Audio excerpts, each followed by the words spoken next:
Hey dear friends and teachers, welcome back to the video series on English Passing Package Part 7. The first question, how did Ambedkar and Mahatma Gandhi try to wipe out caste discrimination from India? The answer, the efforts of Dr. Ambedkar and Gandhi in wiping out caste discrimination and establishing an egalitarian society can be described as two sides of the same coin. In a divided India suffering from the divide and rule tactics of the British, the approaches of Ambedkar and Mahatma were the unifying forces. If Gandhiji tried to abolish the caste system by reminding the upper caste people of their duty towards the oppressed, Ambedkar goaded the oppressed to exercise their right to equality. Thus, together, the two great visionaries were the architects of modern India with a vision of equality and fraternity. The second question, why did Dr. Ambedkar stress on constitutional methods to achieve social objectives?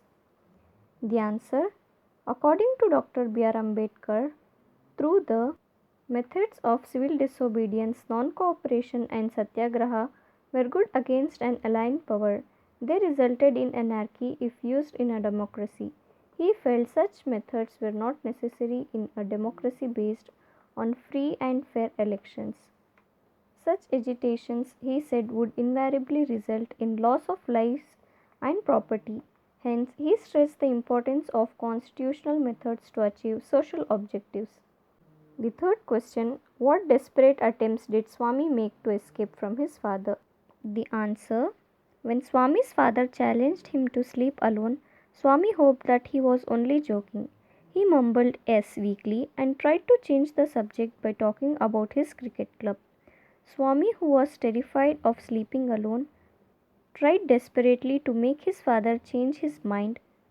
First of all, he tried to change the topic by speaking to his father about new bats and balls and the decision of cricket club to admit even elders. When his father kept to his decision, he tried to postpone the date by promising to sleep alone from the first of coming month. Next, he pretended to have fallen asleep next to his granny with the blanket covering his face. But when his father pulled the blanket away and ordered him to sleep alone, as the last request, he pleaded with his father to allow him to sleep in the hall instead of the office room. But all these attempts turned out to be futile as his father remained resolute in his decision. The fourth question. Moving on to the fourth question, narrate Swami's dreadful experience lying under the bench. The answer, though Swami fell asleep when he slept under the bench, he was troubled by the nightmares. He dreamt of a tiger chasing him and his inability to escape as his feet were struck to the ground and wouldn't move. The tiger was at his back and he could hear the claws scratching the ground. There was also a loud thud. Swami desperately tried to open his eyes but couldn't. Finally, when he opened his eyes, he realized that he wasn't next to his granny. In this wakeful state, he was in for another horror. He could sense something moving down, and he thought it was the devil that had come to take him. In his depression, he hugged it with all his strength and bit into it. The second main, read the following extracts and answer the following questions. First question. He signed the deed and took the money but refused to take more than the amount agreed upon.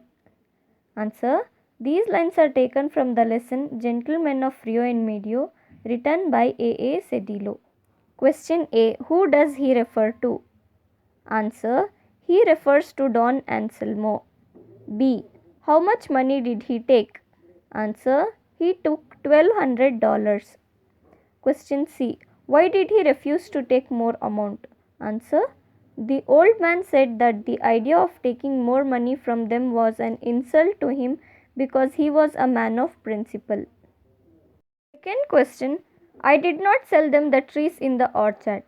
These lines are taken from the lesson Gentlemen of Rio and Medio written by A. Cedillo.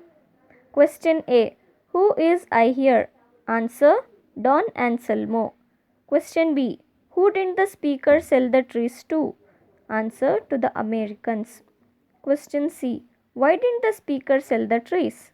Answer. Because he believed the trees belonged to the children of Rio and Medio. Moving on to the grammar part, first is punctuation. So please come in and take your seat, he said. We have used capital letter S, double inverted comma, comma and a full stop. The similar way, the second question, where did you spend last night? The policeman asked. Here they have questioned, so we have used question mark and double inverted comma.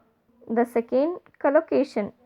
Combine the word in column A with its collocative with in column B. In the column A they have given curly, in column B hair, journey, man. When we combine, we get curly hair, fast train and quick shower.